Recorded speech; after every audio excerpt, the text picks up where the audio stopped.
connection's weak? Come on, Phil. How can my connection be weak? I'm on the internet. Yeah. Are you saying it's not connecting? Hey guys, are you seeing this okay? It just told me I've got a weak connection. I've been sat downloading videos all morning perfectly. And as soon as I put my phone up, I have a weak connection. So, actually today this is a little different. I'm here with Rod Webber. Rod Webber's here with me. We're here together. And he's going to be interviewing me about Standing Rock, specifically November 20th. Actually, why don't you tell people, to start with, what you're doing? Well, when I went out to Standing Rock, I was actually at the tail end of another documentary called Flowers for Peace. I went around to all the presidential candidates and brought them a flower as a symbolic gesture that should they become president, that there'd be peace over their term. Of course, Donald Trump, Hillary Clinton, Carly Fiorina, there's only 3 people that wouldn't take him out of the dozens that would. Jeb Bush, as a result, regularly had me come up and pray for peace with him at his events, as did Lindsey Graham and John McCain, and again, ideologically speaking, I'm on the opposite side of the spectrum of these guys, but it gave me a platform to talk about issues that are important to me, and when Standing Rock came around, I felt as though that was even more important, despite the fact that I was busy, getting the edit for that ready for film festivals. So if you want to check that one out, it's flowersforpeace.net. But I just picked up and went to Standing Rock, and so I didn't go there with the intention of making a film. I went there because I felt compelled that I could be a help in the early stages.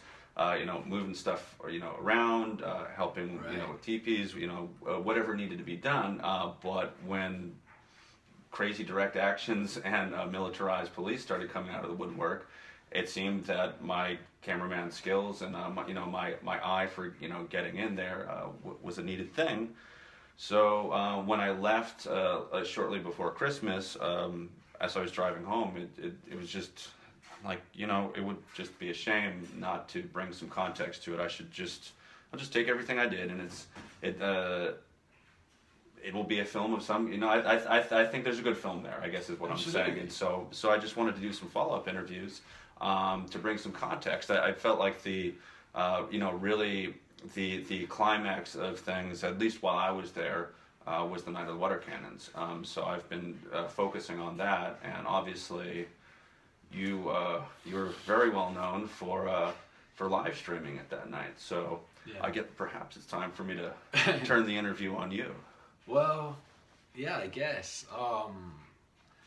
My story, I got up there from Mississippi Stand, which was the other end of the Dakota Access Pipeline. I'd been down there for about three and a half weeks. Like most people, I turned up for one day to do one thing, which was bring some kitchen equipment and some supplies with a non-profit that I'd been traveling with, which was Grateful for Grace, who traveled around different sustainable communities, and they basically work as an artery, carrying the things they need, doing different jobs. So we put together a geodesic dome in Indiana, and then we were coming literally to one day to Mississippi Stand to drop some stuff off for the kitchen, and that one day somehow turned into about 3.5 weeks. You know how that goes. Yeah. And so while I was down there, I started live streaming a bit. In fact, the first night I was at Mississippi Stand, there was an action where Jessica went underneath a dump truck and looked chained on underneath a dump truck, and that was my first ever experience of direct action at all. And down there I kind of became sort of a police liaison that night, because my accent kind of gets me in a few places, and it enables me to be able to talk to some people which other people don't get that opportunity. I wasn't judged immediately. Well, I think you're also outspoken, so that always helps, and you're diplomatic. If my mum heard you say that, I think she'd beg to differ, but thank you. No, How you were as a kid is not how you are as an adult, so Mom, I think he's made some great strides. Well, thank you, brother. So from there I met actually Chris Lawson, and Chris Lawson was the state representative, was the coordinator of the Jill Stein campaign for the Green Party in Iowa. They rented a U-Haul and took some of the supplies that were left over from Mississippi Stand to Standing Rock. Plus we did a donations drive in Iowa City, where we were out for the day. we got hold of the local TV station. They came down, and there was a small piece on the local TV down in Iowa on it, and we drove up to Standing Rock.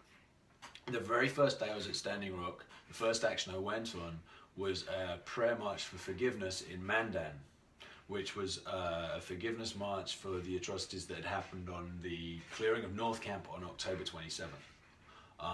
And that was beautiful to be part of that, because it was these people that had already been completely mistreated, were having their sacred land destroyed, were having their rights for the ability to live to their beliefs that they had, totally taken away from them. They were using environmental racism and environmental genocide against them, which they had been doing for a very long time. And still these people were leading this action to go and offer forgiveness to the very people that had turned the pepper spray, turned the dogs on them, because they didn't understand what they were disturbing when they were disturbing the sacred grounds. They didn't know what they were doing. They didn't know the bad energy and the consequences that it was going to bring on not just themselves, but their family. So they went to forgive them, and that was such a powerful thing to be part of. Seeing them actually shake hands with some of the very people that days before had been dragging them out of Anipis while they were in ceremony was just incredible. And then there were speakers there, and that was the first time I heard about the International Indigenous Youth Council, because there was a speaker there from them. And then Red Fawn, Standing Rock's political prisoner, her uncle was there and he spoke. So it was a really, really beautiful, beautiful day. And then from that point, at Standing Rock, I continued to try and live stream, but as you know, the signal up there was really, really difficult. And what I discovered was you could live stream kind of at some higher points, but you couldn't get right down in the action. So you weren't on Facebook Hill, but the other hill with the flags, is that right? Yeah, no, I wasn't up on Facebook Hill. I live streamed from the side of the road on 1806 up on the hill there.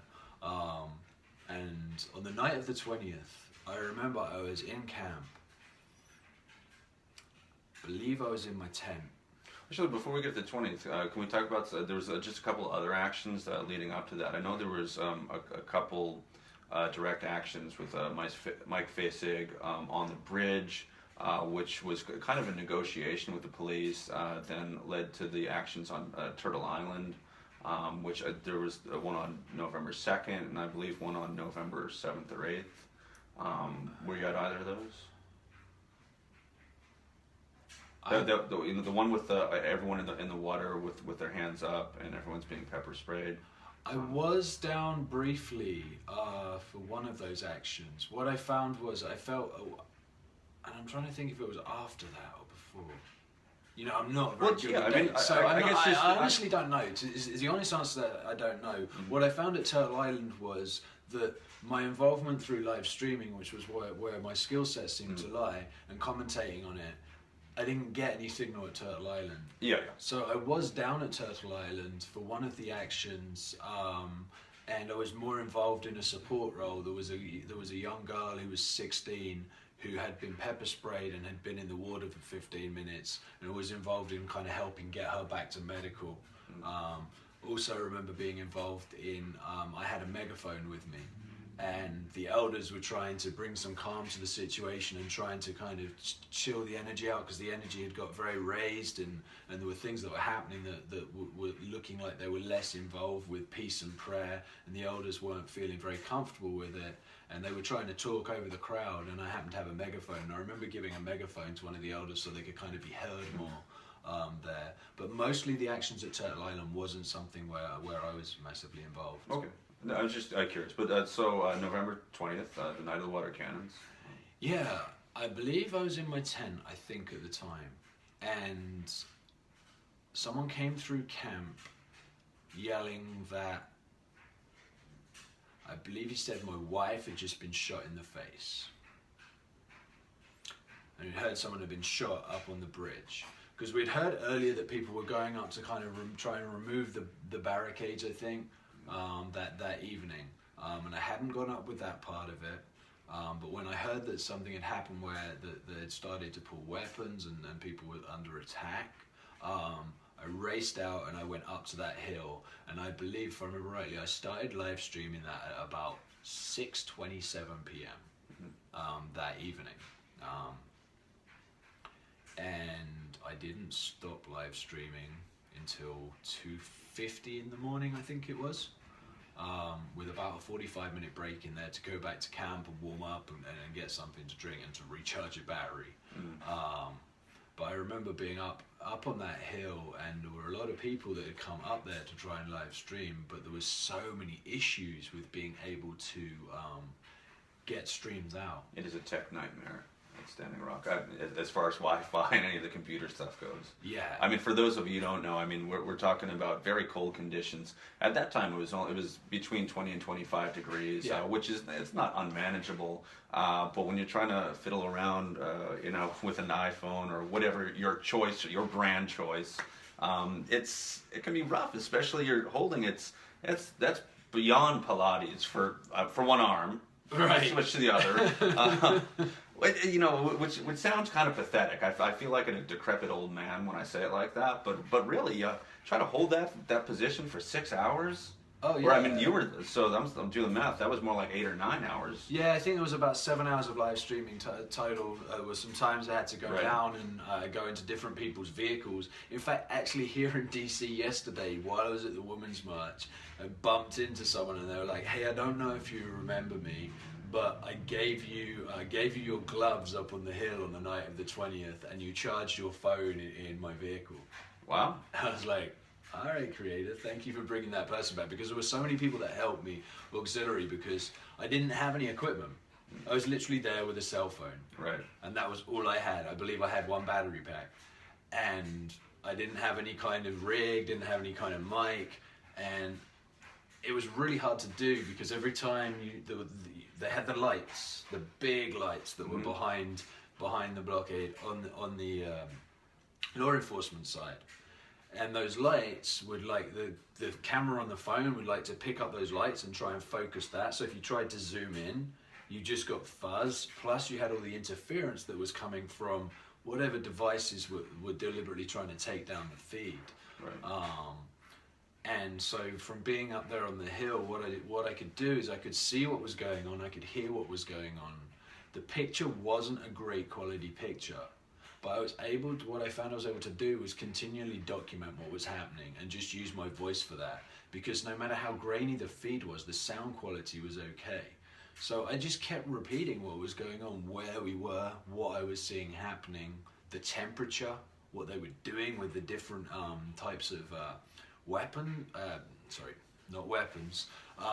non-lethal force.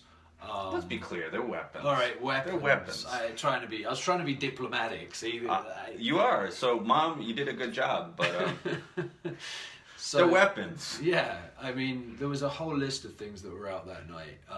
They had the LRAD, which is the noise cannon that's designed to disorientate. Now, bear in mind, this is dark. If I set the scene for you, this is a bridge. So, as most people know, with a bridge, you can only go either forwards or backwards, usually on a bridge. You can't go off to the side because it's over something and there's no way to go off the edge of it. Well, when you blockade the front of it, what you create is a box full of people. And what was happening that night was this box full of people that were in the dark were being bombarded with tear gas. Now, from my knowledge of tear gas, the idea of tear gas is for disbursement. So in order to disperse people need somewhere to go. If you have people in a box and you're firing multiple rounds of tear gas into a box and people can't go forwards, they can't go left and they can't go right, and they're in a crowd of people, they have two options. Option one is panic and trample each other to try and escape the box the only way they can, going backwards. Option two is to stand there and inhale clouds of tear gas. And that's what happened. People didn't panic. People did not get trampled that night. When I spoke to the medics, because I went back to camp and spoke to medics, the majority of injuries that night were from slips and trips, blunt force trauma, and hypothermia. Because as you said, it was between 20 and 25. I believe it was 23 degrees. They were using water cannons. So they had tear gas, they had the LRAD. They had water cannons. Now these water cannons were aimed directly at water protectors, which there's an irony there. They were repelling the water protectors with the very thing that they were stood there to protect, and using water as a weapon, because at 23 degrees, when you get doused in water, within minutes you're suffering from hypothermia. And again, people were just stood there. You've seen the videos out there. People were stood there just taking this and taking this. And you would hear these cries of medic, medic, we need a medic on the front lines. And the hooting of the horns of the cars coming down there. And the trucks coming through. And you'd watch people being ferried back off to medical. I mean, I know yourself, you were actually, rather than live streaming, you were down right in amongst everything.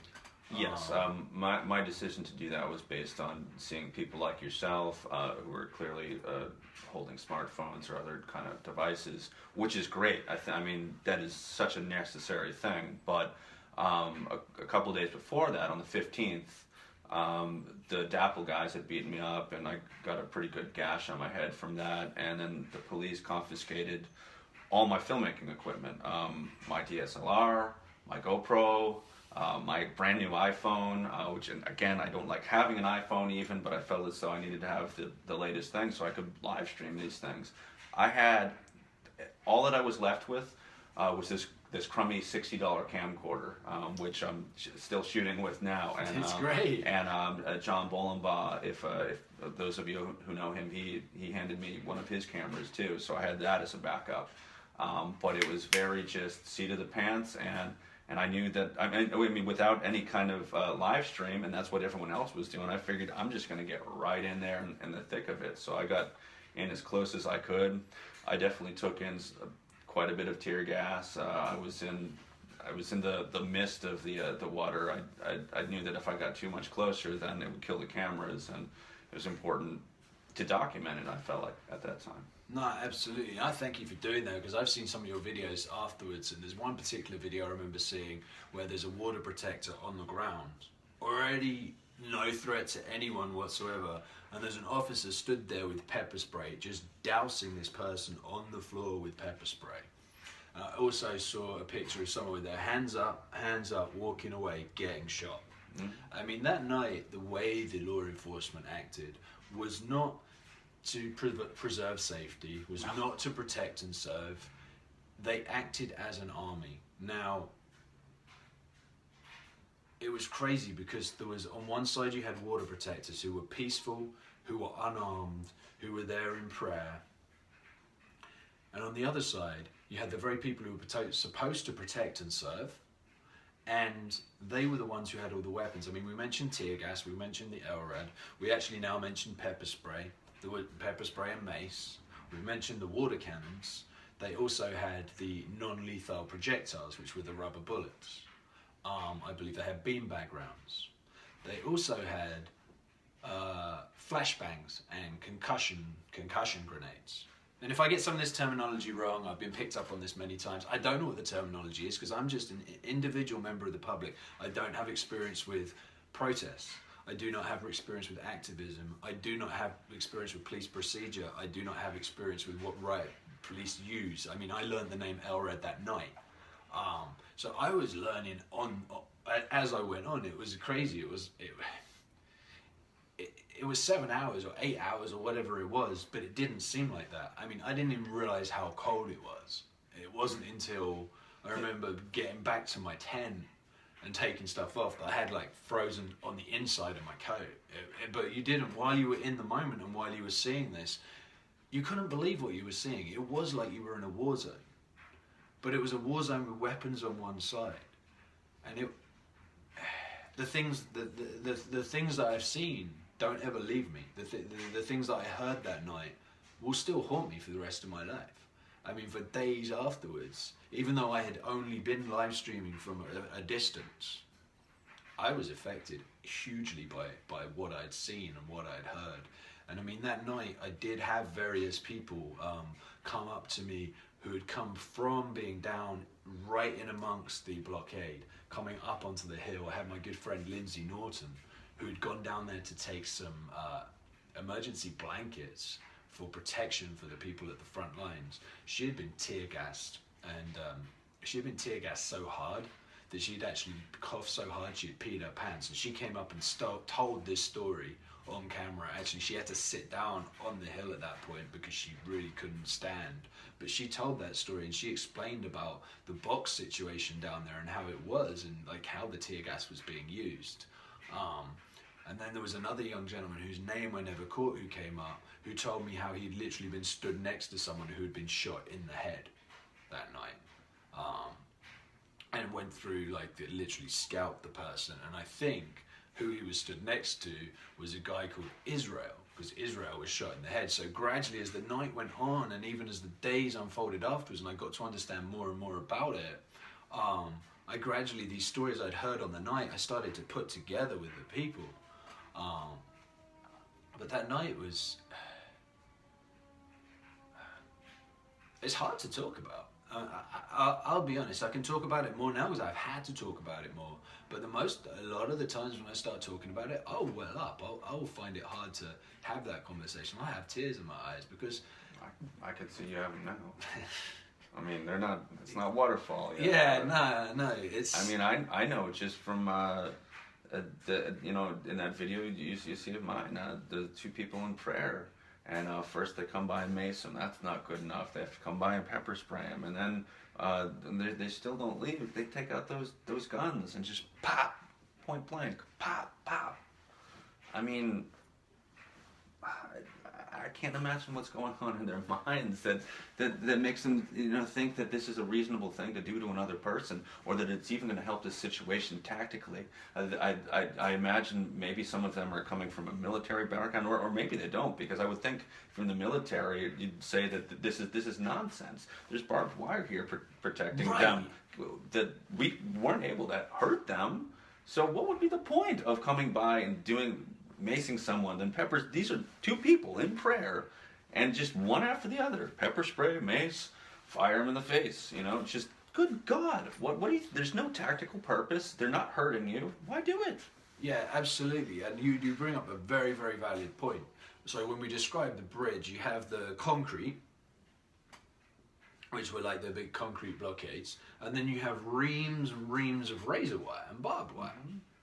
And then it was razor wire. There's razor wire there. And then on the other side, you have the constabulary. You have Morton County, you have the National Guard, and you have, at one point, there were police from, I think, 5 different states. It may have been more than that. I know that I remember Hennepin County came up, and they're from Minnesota, and the Minnesotans were so upset about their police force being up at Standing Rock attacking these water protectors that they took over the building in Hennepin County, and that action, that peaceful action, caused Hennepin to pull back their force completely. I know they had New Mexico in North Dakota. Like, New Mexico's like here? North Dakota's up here somewhere. Like, where? Like, how? Why? There's some really, really crazy things that were done. And then, I mean, how long? I think that there is an answer to that, and that they're using the disaster relief laws in order to basically appeal to other states, and they get financing for that, and that's why they'll bring in these people from the other states. That still doesn't get to the moral root of why they're doing it, but I mean, that's on the flip side of morality, money. I mean, when they said, you know, it's a little extra work. I don't know if they're getting hazard pay, overtime pay, and guys out there, you know, they all have families too. I imagine in their minds they're thinking this will be a little extra Christmas money. This will be a little bit money towards their mortgage or whatever it may be. But you have to realize that at what cost? The cost is at the people of Standing Rock. The cost is at the people downstream of the oil flow, which again, it's going to leak. It's not a matter of if, it's when. Absolutely, and that's something we haven't even touched on. We've really been talking about what happened with the water protectors that night, and the effects to everyone that saw that, the amount of PTSD that was in the camp from that night and many other nights. But the reason everyone was there, the various reasons. There's obviously the reason of the people who want to stand up for the indigenous rights, whose land it was originally. There's the people who want to stand up for the environmental rights and to protect the water source, because we have one planet, we have the water that's been here since the beginning of time, that makes up you, it makes up me, and we have the elements that come, the same, what I'm made from, what you're made from, what this couch is made from, all comes from the same thing. So there's these different reasons for being there. And from the environmental side, I mean, using fossil fuels, with everything we know about fossil fuels, doesn't make sense anymore. I mean, we know about the greenhouse effect and the CO2. We know that fossil fuels that come from the earth, the blood of the earth, that we're raping our mother for them, and that they're a finite resource. So they've been going down and down and down and down, and we're tapping into this finite resource. There has to be another way forward, and we found that. We found wind power, we found solar, we found geothermal power. Magnetic. There's magnetic power. There's all these other solutions, and we could talk all day about this, because I mean, there's solutions for free energy out there that have been out there for years, and the people that bring them out, they always disappear, or these patents come out for things, and they're bought up by the oil companies. They're bought out by the people that have the ability and the money to do that, to nullify and to suppress that technology. So in this situation, we've got a pipeline that's going under the Mississippi. It's going under the Missouri River, Lake Oahu, and these are all very, very sacred places. And we know about oil pipelines. We know oil pipelines leak. If you don't know oil pipelines leak, and you don't know that oil companies cover up these leaks, I recommend you go to dapplelies.com, DAPLLIES.com. It is not the prettiest website in the world.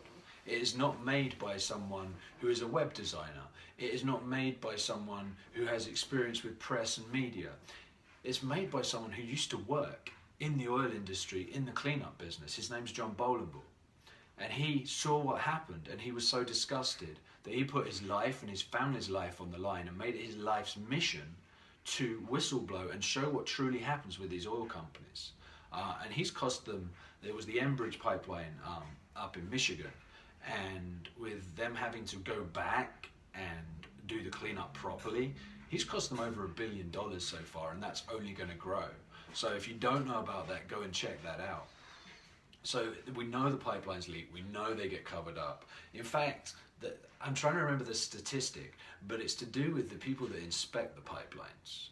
And there's a very small number of pipeline inspectors for a very massive mileage of total pipelines. I mean, the Dakota Access Pipeline,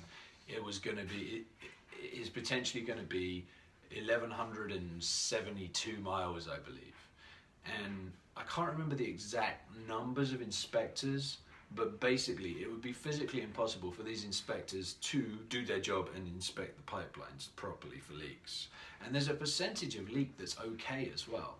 I can't remember what the percentage is, but it was a 1.5% allowable change in pressure before alarms go off. Right, so 1.5% of millions of cubic feet of oil, you don't need much oil to pollute an area. And once that pollution's there, you know, it's not like it just sits there and it gets cleaned up. You have all the animals that are part of the food chain who will ingest the oil, and it will have the effects on them. So it's not like this incident happens and we can clean it up right now and it's gone, because when it happens, those animals are still going through there. There's the immediate cost to the bird life that get the tar and the oil on their feathers, and they can't fly and they can't get it off, so they can't lubricate their feathers, so they die. But then you've also got the birds above them and the other predators that will then eat these things that are dying. And then that goes into it gets into the ecosystem, it gets into the food chain. And that continues for years and years and years.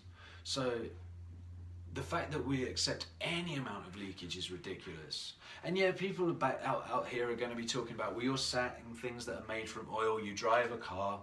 Yes, that's right. But we have so many pipelines already, we don't need more pipelines. We need to find a new way forward. So if we're finding a new way forward, part of that is not to create more and more of the old way. You can't immediately everyone stop driving their cars, everyone stop having plastic, etc., etc., etc. So that's a daft argument, in my humble opinion. But what we need to do is we need to start looking for a strategy to move forward into the green energy. And as long as we're investing and allowing investment into the pipelines, that's not going to happen. And why do you think there's so much investment right now? Because they know that this is a finite time that this is going to be able to be done. And in fact, it doesn't even matter if the pipelines get finished, because the people that get paid to do the construction, people get paid for the investors, and they have to meet certain things. So they will go and they will ignore regulations. They will ignore the fact that they're not supposed to be drilling, because they get fined, well, $50,000 a day. $50,000 a day is like a penny to them because they have so much money.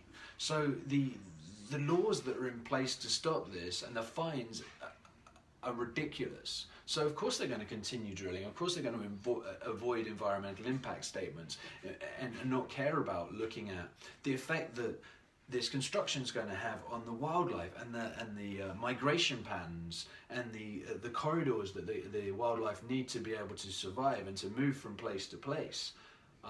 So that if you have a holistic approach of this and you look at the complete system, there's so many elements that are involved. It's not just putting the pipeline under the water and maybe it will leak. It's everything else that goes with it.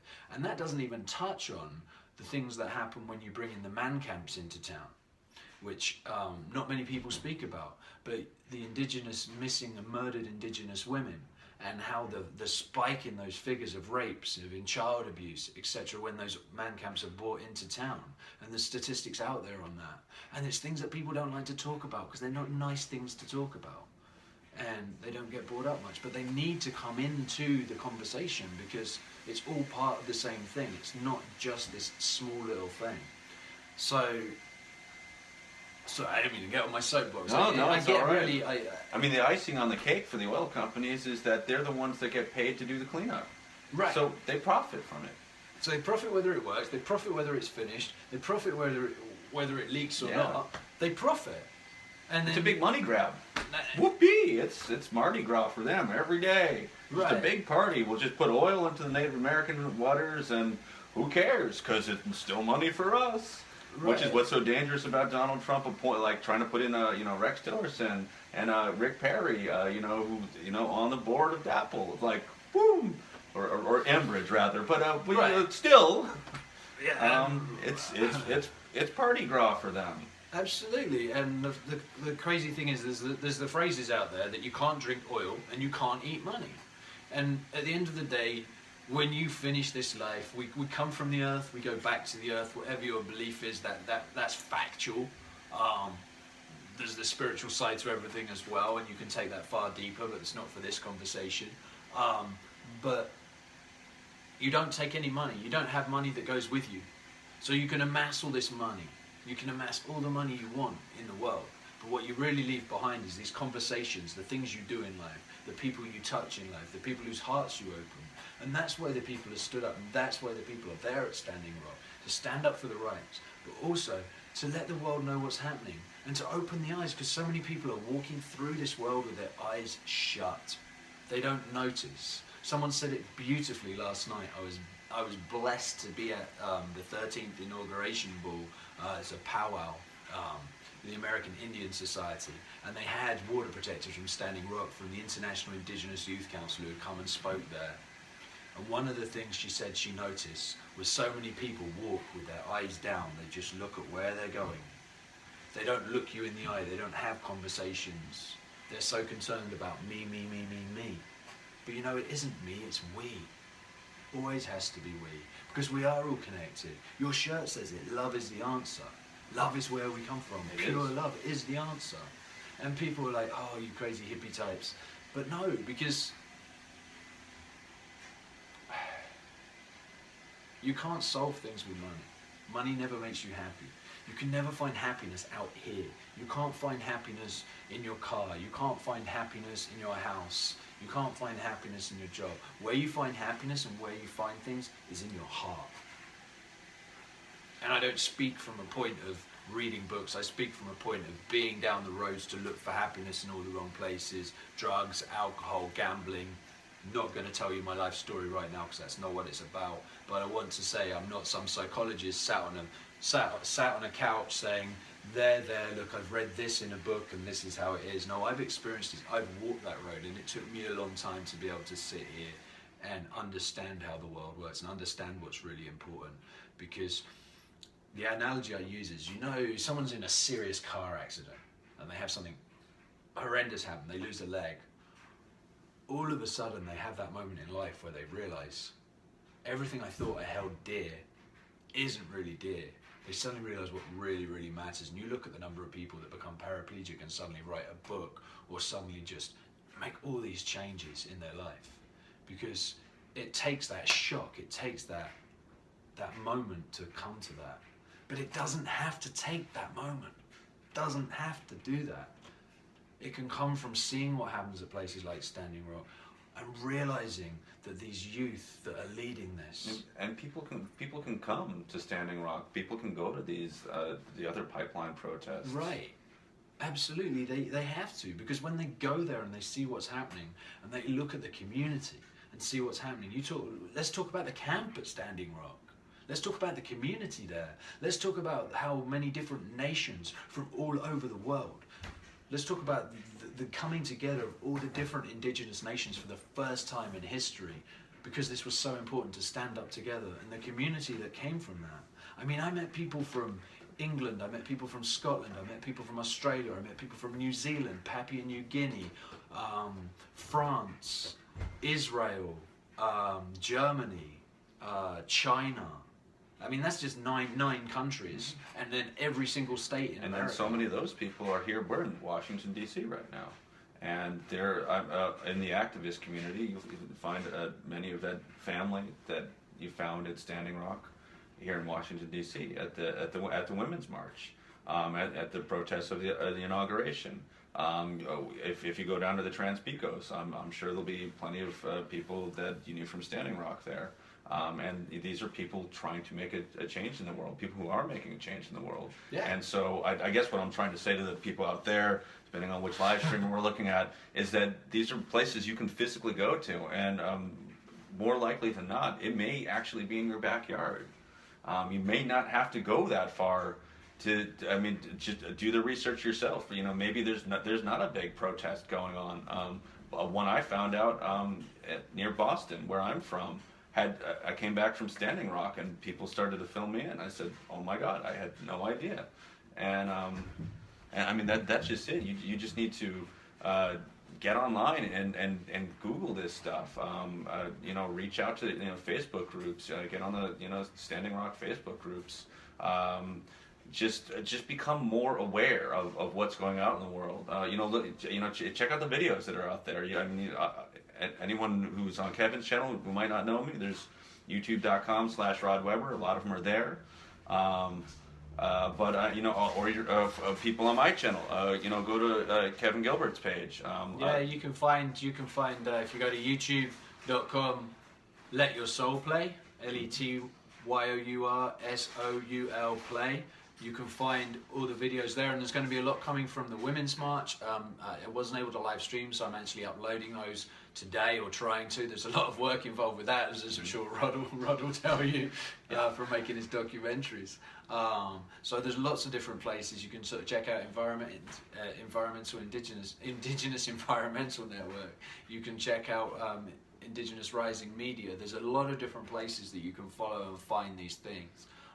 And Standing Rock became the front line for every single environmental issue, every single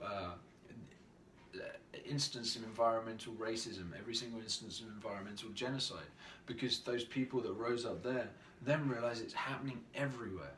So it's beautiful because the community that we're talking about, I mean, there were 13 different kitchens within Standing Rock at Ocheti Sakura. So it was like a small city. It was a small city. It was a microcosm of how the world could be, because no one had jobs there. No one was getting money there. People were building their own shelter. People were making their own food. And people were telling their stories. People were performing their music, performing their poetry, performing their prayer, performing their ceremony, and that was what was there, and they were standing up and doing what they believed in. And I want to interject something for our people that might be watching from the right, because I've spent a lot of time speaking to Trump supporters. I went to close to 200 rallies this year. For this inauguration will be my 40th Trump event of the year, or I should say the election cycle. Right.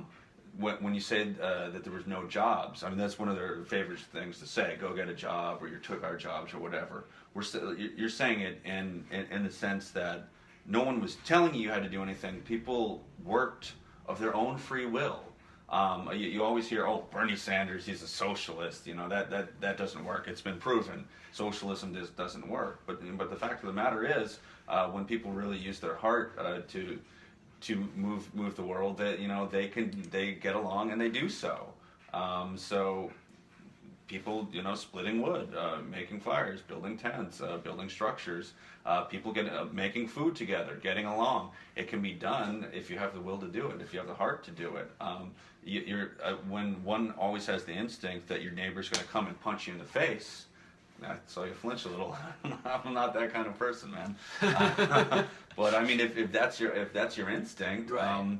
Then it feels like, well, you need to have a gun or something to protect you, and that's when you get this kind of situation with the Morton County Sheriff Department, where they've got all this razor wire protecting them, and then they're shooting at us. It's craziness. Yeah. So I mean, it's just going back to anyone who's not necessarily near North Dakota, just to keep an eye out for what's going on in your community. If necessarily there isn't a protest movement around the pipeline in your backyard, well, maybe that's something you should talk to your neighbors and learn more about it. And hey, maybe we should be saying this to the board of selectmen of the town, and maybe this isn't a good thing. And if you do take it away from our town, please don't put it in the Native American reservation next door to us. Let's just make sure that we're not putting it through the state. But I mean, there's so much that you can do when you actually you use your heart and look for those things that are wrong in the world. I mean, I think it's sort of the artist mentality too. Is I mean, you feel as though the world is out of balance. The concept of koyaanisqatsi. And it's what can we do to bring that balance back? So I think as activists, artists, whatever people choose to call themselves, that's kind of the job is to try to bring that harmony back. Because again, we only have one planet, we have one Earth. We're ultimately one people, and so I think that's what we got to focus on.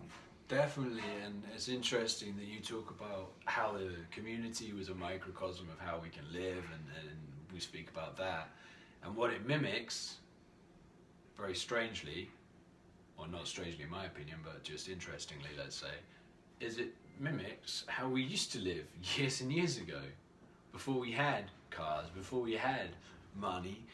And people would barter for things, and people would build their own shelter, and people would live with connection to nature, people would live with huge happiness. And you can go around different places in the world and see that. You can see the people that are the poorest and have the least tend to be the ones that give the most of their heart and give the most of their time.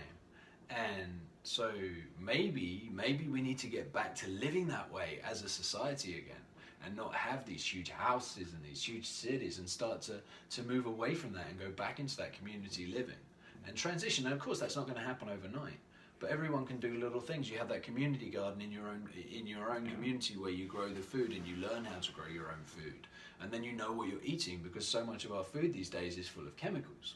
Because there's all the pesticides in the soil, and there's the wax on the outside of the fruits, and the list goes on and on and on, and the medical, and how we take this pill to solve this. Well, it doesn't really solve this, because it gives 10 different side effects that come with this pill, but what it does do is put money into that person's pocket who's designed the pill. Which is not to say that there aren't people that have that real need. I've heard that argument on the other side too, and there are cases where I do have problems with Big Pharma, absolutely, but I don't think that's something that we should count on, and so many people count on it needlessly. Right. And there's really it's the mass production of livestock that it's terrible for the environment. The amount of land that it essentially rapes. There's only so much land that we have, and I will grant you, those people that are out in the Midwest and have the big pickup trucks to get from, their house to their job, which is 70 miles away, and it seems like there's nothing in between. To those people, it seems, well, hey, whatever, what's the big deal? But the big deal is that ultimately, the amount of people that we are creating on a daily basis, because let's face it, people, men and women, will get together and will continue to make more people. Love is the answer. Love, yes. So there are different kinds of love. Ultimately, that leads to more people, and there's only so much space on the earth. And besides that, the stink, the pollution that it creates. Things are not going in a good direction, but we shouldn't focus on that. But it's a balance. It's something to think. Yeah, there's a balance. It's not getting rid of big pharma completely. It's not getting rid of the oil industry completely. It's about finding that new way and weaving that balance together so that we can transition into something else. And I can't go away from talking about Standing Rock without mentioning Red Fawn. As you guys see the T-shirt I'm wearing, we were wearing this yesterday at the march for the Indigenous Women Rise, and we also we actually started that chant in the march, which was amazing to have other people chanting, and people were like, "Who's Red Fawn?" And then we could tell the story, because a lot of people no one say, knows "What's Standing Rock?" I hear. Yeah, people still don't know about this. Now, Red Fawn is Standing Rock's political prisoner. She was targeted. She was a medic. She was targeted for her family history, because she's a woman with a voice, because she has that ability to bring people together through peace and through her words. And she's still sat in a federal prison right now, awaiting trial on some crazy charges. And the charges, only recently, most people don't realise those charges were increased. They were tacked on 3 extra charges. So that story needs to get out there. People need to realise what's happening and realise that we don't need another Leonard Peltier. No, not at all. Because sadly, he was not pardoned. Exactly. What we need to do is bring more awareness to this. So, again, check out the Standing Rock videos. Check out Kevin's website. You don't have to check out mine. Today for me, it's been about Kevin telling his story. But at the heart of that is Standing Rock, and I don't want to monopolize and keep you all day. But are there any last things that that you want to say? With Standing Rock, it's interesting because I didn't go there to become famous. I didn't go there to become a hero. And people look at me as a hero, and I don't like that, because all I did was stand there with a phone and show what was happening. Anyone out there, any of you people out there could do the same thing. So when something's happening in your area, when you know that there's something happening, you can go down there, you can hold your phone, you can live stream. Because before I went to Standing Rock, I had 3,600 people on my Facebook, and I had maybe 2,500 people that followed me. Because of what happened there, because of what we were able to show, that went from that to over 76,000 followers and 5,000 friends. So by being able to go there and be the media, be able to go there and tell the story, you have the ability to make changes in the world. And maybe people will look at you as a hero. Maybe people will look at you as though you've done something amazing. And all you've done is stood there with a phone and become the media, because we know where the media come from. We know the media are paid by the same people who own the oil companies, by the same people who lobby the government.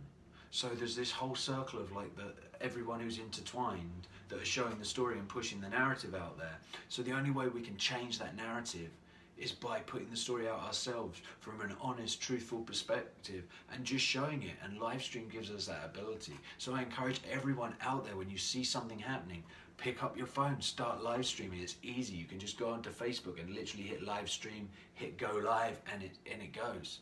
And ask people when they're watching, share it. Speaking of live stream, maybe there's one last thing that we should do before we really go. We should answer some questions, which because they've been popping up the whole time, and we haven't been paying you any attention. So we have not. I apologize. You want to hit some of yours, or I'll see. Yeah, let's. Here, we'll just pop through them and see what we got here. If we got some questions, I'll be happy to talk about them. Okay. If possible, please discuss the tribal council's decision to close the camps and what it means for this movement against DAPL as well as the fossil fuel industry as a whole. That's from Blair Avery. Yeah. Hey Blair, that's a great question. It's an interesting one to talk to. Honestly, I don't know enough about the background of it, but I can speak very generally about it. And what I would say is that, and this is my humble opinion, a personal opinion, is that a lot of the victory at Standing Rock has been had because now there's a legal process in play where the environmental impact survey and statement of intent has been filed.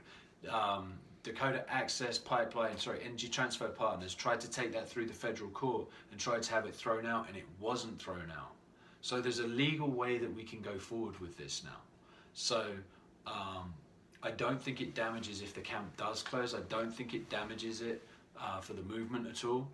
And I think what it does is it gives the opportunity for all those people who have learned how to stand up and be water protectors, how to stand up and protect the sacred land, how to stand up and stand up for environmental racism, stand up for environmental genocide, can take that knowledge and take it to all the other places it's happening. So instead of destroying what's there, it gives it a chance to multiply and breed out, is my opinion with it.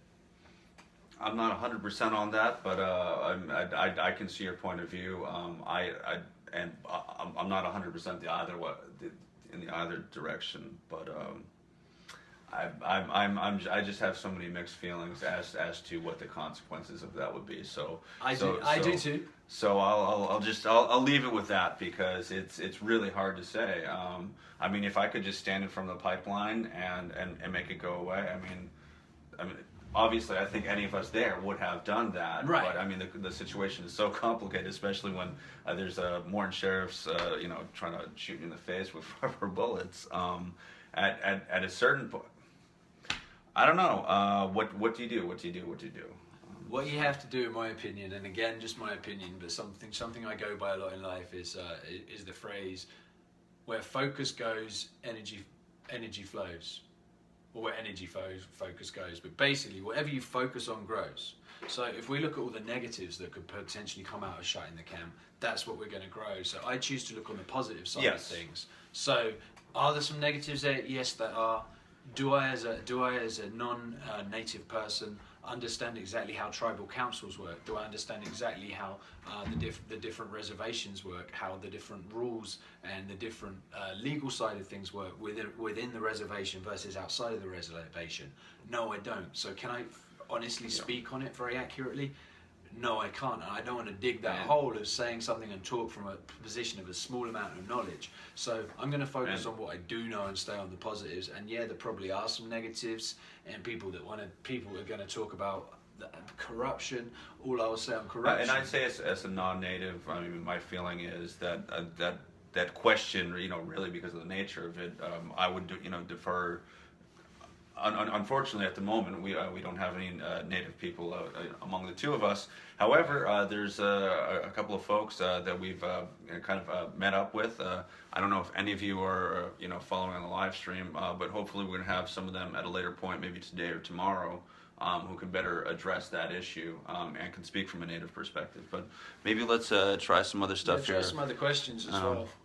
So we have Sandy is saying, check out Environmental Coffee House, my last ditch effort at changing the world. Okay. Thanks, Sandy. I have seen that. And just a message to people out there that send me things and ask me to check things out. I try and look at some of them, but just for example, yesterday, from taking the videos on the Women's March, since I got up today, I've literally been downloading videos and changing titles and putting them onto computers. So it's very difficult to look at all these external things at the same time. So it's not because I don't care. It's not because I don't appreciate you putting that out there for me. Again, if you have something I really need to see, please send it to letyoursoulplay@gmail.com. Right, do you have any over there you want to do? I have. Bill over here is saying boycott Phillips 66, Coke Oil, Sunoco Oil. I can't disagree with that. Yeah, we can go with the boycott though. We can do that. Boycotting Phillips 66. Milady Rhea says history of solar power was killed in Vegas by big money commissioners. It's in fact why the industry is and was taken out there. Okay. And Bill's reminding us dapplelies.com is John's whistleblowing website. Yep, absolutely. It's a very good spot to So check some things out. that's some general promos. I don't know. There's not any specific. I'm not questions seeing any that I'm saying, specific but, questions right now. If I've missed any, feel free to put your question in again. But otherwise, I think we'll probably we'll draw this to a close. We'll let you know to be around. There's still going to be some things happening here in DC. Be sure to be checking on the live streams. You know, tomorrow I'm going to be out and about tomorrow morning probably. And I imagine if I'm out and about, Rod will be out too. So do be keeping an eye on the right live streams. If you haven't already subscribed to Rod's live stream, go and find him. He's Rod Webber. RODWEBBER, 2 B's there. As it sounds. Subscribe to his live streams. If you haven't subscribed to mine, please do so. And share these out, because there's lots of things that we talk about here that the world needs to hear. So if there's no more questions, we'll give you a couple of minutes just to put questions in. Thank you, Rusty. Cindy, you marry me? Cindy, I think my girlfriend would be rather upset if I said yes to that, and I'm not going to say yes. Sorry. Was it Rod who live streamed when the LRAD noise machine was used? I think that was probably Unicorn Riot. That was not me. I got there probably a little after Kevin got there. And again, I was unable to live stream on that night because the police had stolen all my real camera equipment. I only had my crummy camcorder, but I got, you know, and that's the thing, with your crummy camcorder, you can get a lot. That was just my backup. They stole all my equipment, except for the crappy one. Leave them the crappy one, but the crappy one can still get them. You don't need fancy equipment. You don't need experience. I had no experience. I had no fancy equipment. Yeah. So. Yeah, I did see. Repeat the question. Charlotte's asking, are you aware that the UN's at camp? Do you think it will make any difference? Without being, you see, people ask me things about camp, and camp is such a changeable place that if you're not there when things are happening, it's very hard to speak to that. So, I honestly don't know. I do know the UN's been there before, so it's not a new thing. So whether it makes a difference or not, I'm sure it won't be anything negative.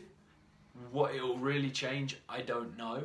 I do know that you guys out there can change more than the UN, because you can send stuff to senators, you can talk to your senator, you can talk to your politicians. And I know someone that ended up having one of the senators say, give their personal phone number and say, have people that had done video call me. So I ended up being on the phone with a senator, letting them know about the live stream, referring them to my YouTube channel. So just that, being able to do that.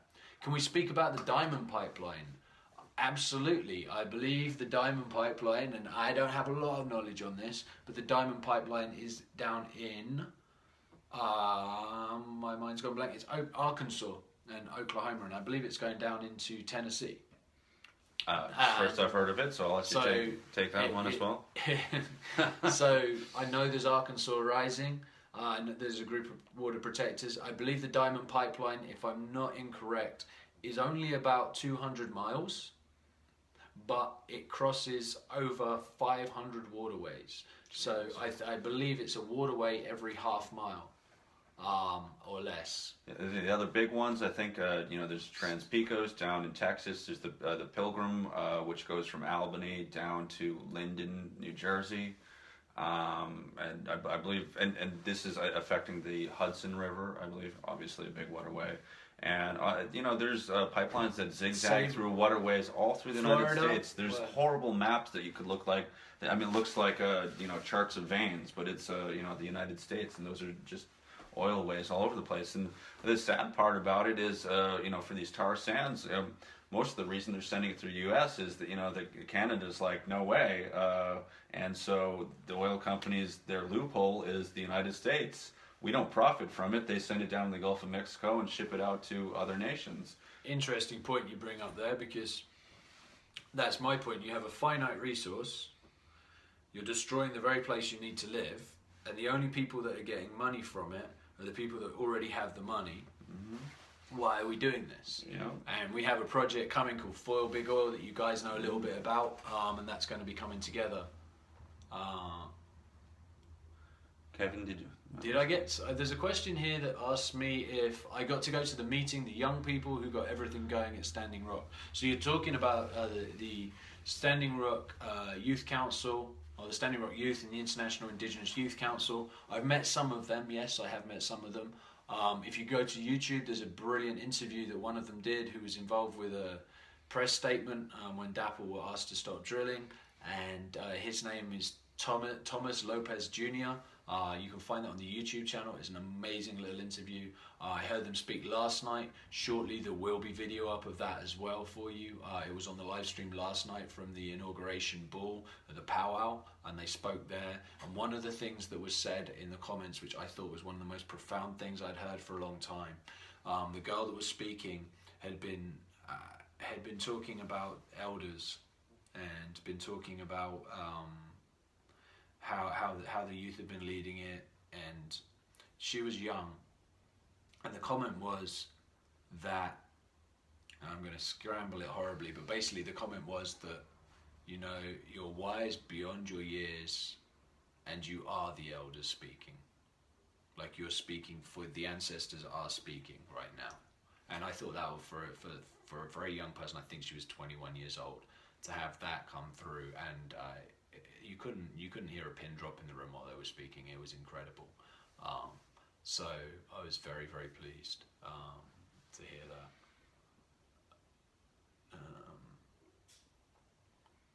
We're getting a whole list. Well, there was another pipeline name. Yeah, let's name those well, pipelines. we can make. There's a pipeline that's trying to do in Pennsylvania, the Mountain Valley Pipeline in Virginia. Mm-hmm. I'll ask about that. I'm going to Virginia tomorrow. Yes, I was there today. I feel upset.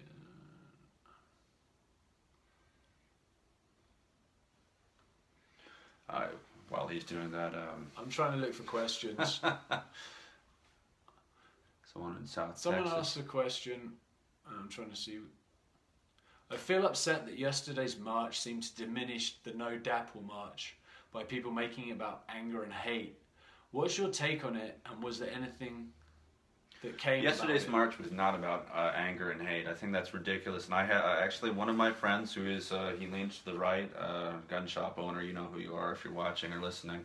When I posted my own live stream video of all the signs that were left out, and his comment was that I've never seen more hate in one place. And so I went back out to find another one of the massive walls of all the signs that were left out from the Women's March. And I went through all of them. Specifically in mind is can I find something hateful here?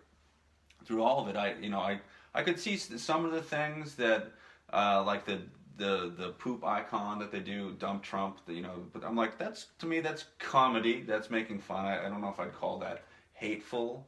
I saw one that said F Trump, but use the full 4-letter word. So okay, and that was the one I could grant out of, I'd say, tens of thousands of signs.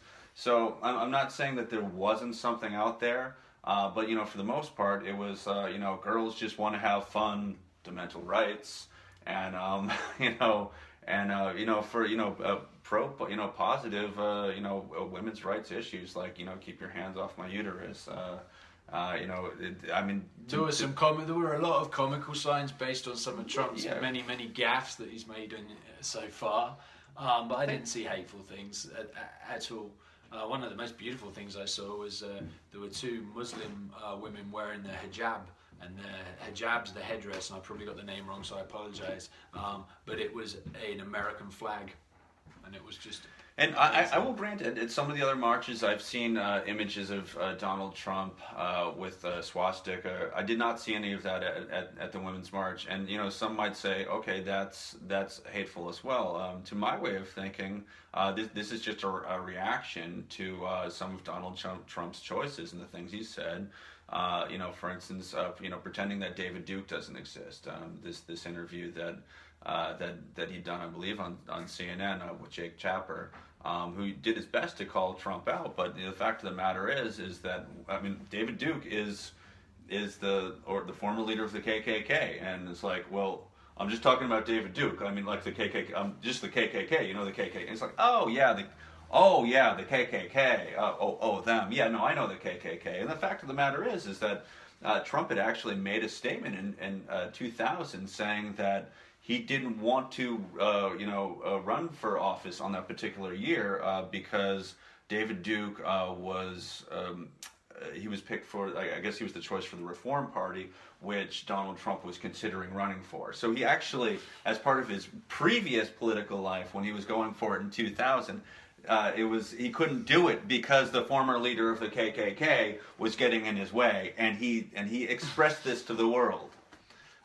So is these swastikas that go with these Donald Trump imagery? I mean, is this warranted or hateful? I mean, it's getting in a gray area as to whether that's hate, but I'd say that's actually just, it's holding a mirror up to what he's already done. Right. That's not hate. That's holding a mirror, people. I don't know who had that comment there, but well, I think we'll. I think we should probably wrap it up because I know we that could talk all day. we're monopolizing other people's time here, and so I don't want to. Yeah, no, and we appreciate everyone that's out there. So the person from Virginia that mentioned the pipeline, send me a message. letyoursoulplay@gmail.com, please. That's letyoursoulplay@gmail.com, and that would be fantastic. So thank you very much for joining. Thank you for this opportunity to talk about everything, and I will be doing some more stuff together. I know. Absolutely. All right. Peace and love, everyone. Bye, guys. All right. Be good.